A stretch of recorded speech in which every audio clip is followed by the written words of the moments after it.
Ever get the feeling that there's this whole other world happening online, like just below the surface, kind of like, digital ninjas doing their thing in the shadows? Yeah, it's easy to feel that way. Well, today we're taking a deep dive into that world. We're going to unpack the different players in the cyber threat landscape, see who's out there, what they're up to, and what makes each one tick. Exactly. And think of our shared sources today as like a backstage pass to this whole cyber drama. We're going to use them to really break down these different threat actors, who they are, what motivates them, and what sets them apart. Right. And the goal here, as always, is to make sense of this complex world without needing a computer science degree. So we're going to ditch the jargon and break things down in a way that hopefully everyone can understand. Absolutely. It's about getting to the heart of what's at stake and what we need to know. Cool. So let's jump right in. Our sources kick things off by outlining different categories of cyber threat actors. And the first one, well, they're kind of the big dogs in the room, Yeah. nation states. Yeah, nation states are basically governments operating in the digital realm, and they're using their cyber capabilities to further their national interests. So we're talking about like countries spying on each other. Espionage is definitely a big part of it. Yeah. Think stealing government secrets, gathering intelligence on other countries' activities, but it goes beyond just spying. Oh, yeah. What else are they up to? Well, they might be involved in stealing valuable data from companies or research institutions, or maybe trying to disrupt critical infrastructure in another country.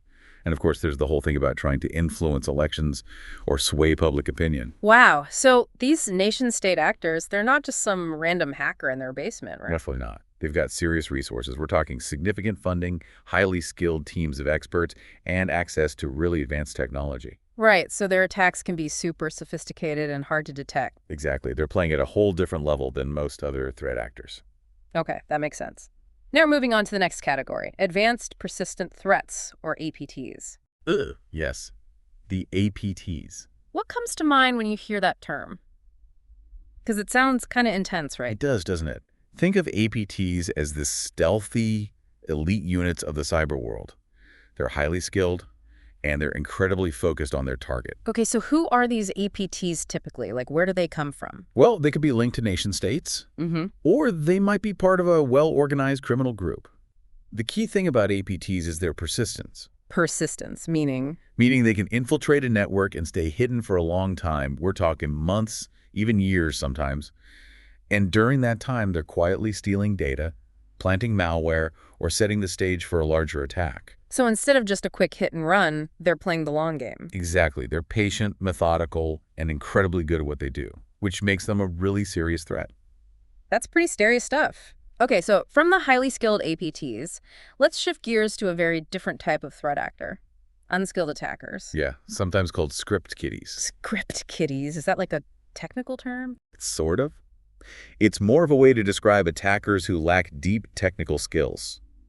They often rely on readily available hacking tools or scripts that they find online. They may not fully understand how those tools work. So if they're not that skilled, how much of a threat can they really be? Well, they can still cause a lot of damage. Think of it like someone who doesn't know much about cars, but still manages to cause an accident. Okay, I get it. They might not be masterminds, but they can still wreak havoc. Exactly. Their attacks might be simpler, but they can exploit common security weaknesses, especially if organizations aren't diligent about basic security practices. Right, so more like digital pests than criminal masterminds. Yeah, good way to put it. And their motivations can vary. Some might just be curious, experimenting to see what they can do. Makes sense, like teenagers messing around online. Kinda. Others might be motivated by personal gain. Maybe they're trying to steal some information they can sell, or trying to cause some disruption for fun. Okay, so even though they're not as sophisticated as some of the other actors, they can still be a real nuisance. Absolutely. And they shouldn't be underestimated. Now, shifting to a slightly different type of actor, hacktivists. Hacktivists. So these are like hackers with a cause. That's a great way to think about it. Hacktivists are driven by their ideological, political, or social beliefs, and they use their technical skills to promote those beliefs. So what kind of things do they do? They might deface websites to spread their message, or leak sensitive information to expose what they see as wrongdoing, or disrupt online services to make a statement. It's all about using technology as a platform for activism and dissent. So their motivation isn't really about money or personal gain. Right. It's about trying to raise awareness, influence public opinion, or bring about some kind of change. They're using their technical skills to make a statement and push for their cause. Got it. So from hacktivists, let's move on to a category that probably hits a little closer to home for a lot of organizations. Insider threats. Yes, insider threats are a tricky one. Because the threat is coming from within the organization itself. Exactly. We're talking about employees, contractors, or even business partners who have legitimate access to an organization's systems and data. And that can make them really dangerous. Absolutely. They already have a level of trust and access that outsiders don't. Right. It's like having a fox guarding the henhouse. Exactly. And insider threats can be unintentional, like an employee falling for a phishing scam and accidentally giving away sensitive information. Oh, I can see how that could easily happen. It happens all the time. But insider threats can also be intentional. Someone might be looking for revenge, or they might be trying to steal data to sell. That's pretty scary. So how do you even protect against that kind of threat? Well, that's the million-dollar question.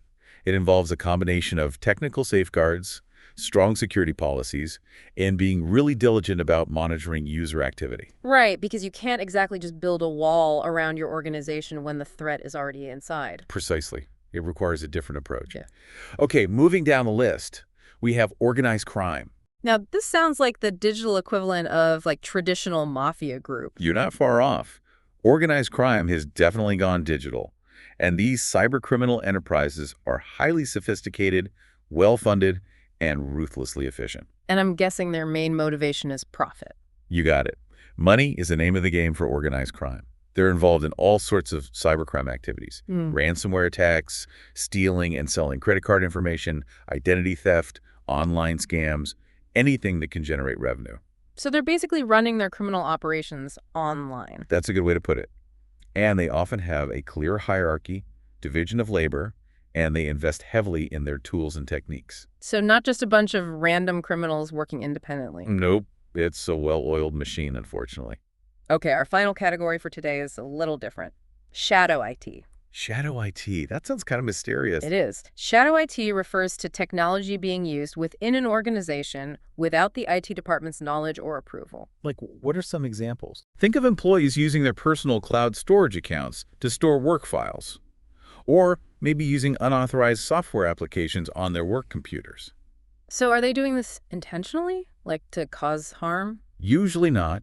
In most cases, the intentions are good.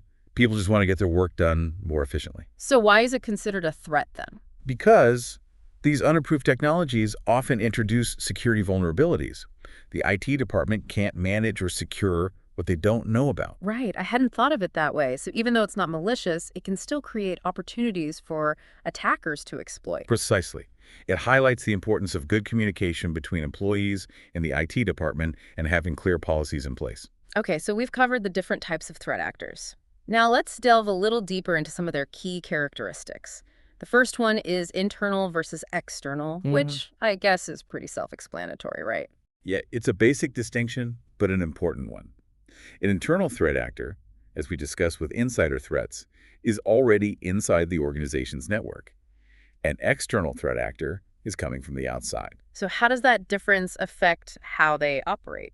Well, internal actors have the advantage of familiarity. They know the systems, the data, maybe even the people. They can leverage that knowledge to their advantage. Right, they already know the layout of the land, so to speak. Exactly. External actors, on the other hand, have to do more reconnaissance. They need to gather information about their target from the outside. So, like, digital spies casing the joint. Pretty much. They might use various techniques to scan networks, look for vulnerabilities, and gather information about potential targets. Okay, so it's like two different approaches, each with its own advantages and disadvantages. Now, the next characteristic is resources and funding. And I'm guessing that having more money and better tools gives you a big advantage in the cyber world. Oh, absolutely. Resources play a huge role in determining a threat actor's capabilities. Take nation-states and APTs, for example. They have a lot of money, advanced technology, and highly skilled personnel. So they can launch really sophisticated attacks. Exactly. They can invest in zero-day exploits, which are vulnerabilities that haven't been discovered yet. They can develop custom malware that's designed to evade detection. They can even buy access to compromised systems on the dark web. Wow, that's a whole different level of threat. It is. But then you have actors with limited resources. Maybe they're smaller criminal groups, hacktivists, or even just individuals. They might have to rely on more basic tools and techniques. But even those less sophisticated attacks can still be effective, right? Absolutely. Don't underestimate the damage that can be done with limited resources. If they find the right vulnerability, they can still cause significant harm. Okay, so resources play a huge role. And the last characteristic we're going to cover is level of sophistication and capability. Right. And this one ties in closely with the resources we just talked about. Highly sophisticated threat actors like nation-states and APTs have deep technical skills and a really strong understanding of cybersecurity. So they're like the black belts of the cyber world? Yeah, a good analogy. They can create custom malware, use advanced evasion techniques, and operate undetected for long periods. That sounds pretty scary. It is.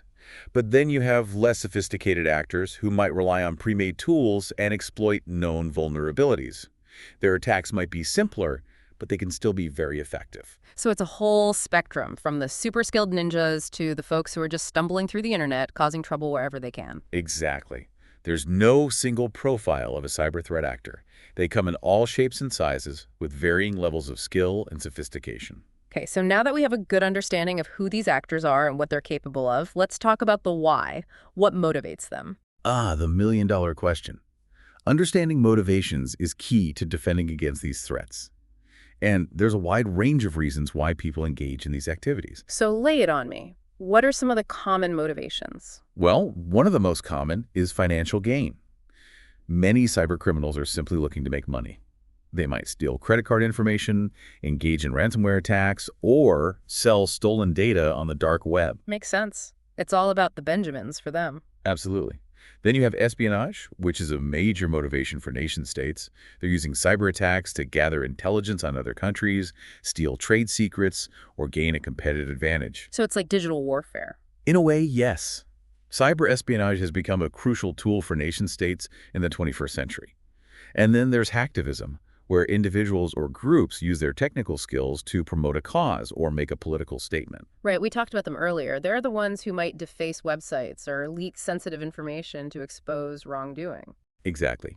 Their motivation is to raise awareness, influence public opinion, or bring about some kind of change.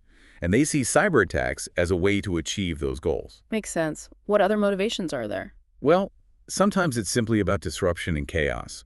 Some attackers might be motivated by a desire to cause widespread disruption or damage an organization's reputation. So they're just trying to sow discord and cause trouble. Pretty much. It might be for political reasons, ideological beliefs, or even just for the thrill of it. Yeah. And then there's revenge. A disgruntled employee, a former business partner, someone who feels wronged. Yeah, we saw that in that example with the UK school employee. Exactly.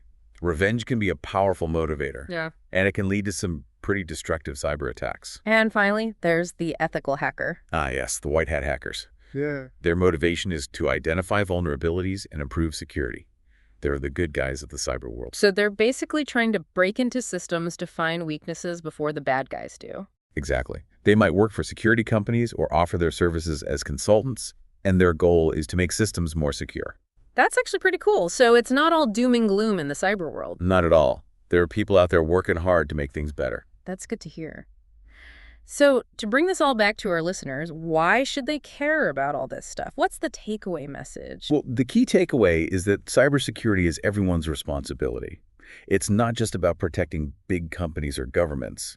It's about protecting your own personal information, your devices, and your online activity. Because everyone's a potential target these days, right? Exactly. No one is immune to cyber attacks. And understanding the different types of threat actors and their motivations is the first step in protecting yourself. Right, because if you know who you're up against, you can start to take the right steps to defend yourself. Precisely. It's all about awareness, education, and taking proactive steps to improve your security posture. So to wrap up our deep dive today, we've explored the fascinating and sometimes scary world of cyber threat actors. We've learned about nation-states, APTs, hacktivists, criminals, and even the good guys, the ethical hackers. We've seen how their motivations vary, from financial gain to political activism to revenge, and we've learned that cybersecurity is a complex issue that affects us all. And now, a final thought for our listeners to ponder. In this increasingly interconnected world where the lines between the physical and digital are blurring more and more each day, how can we all contribute to creating a safer, more secure online environment? It's a question worth thinking about, and it's a challenge we all need to face together. Absolutely. Thanks for taking this deep dive with us. Until next time. Stay safe out there.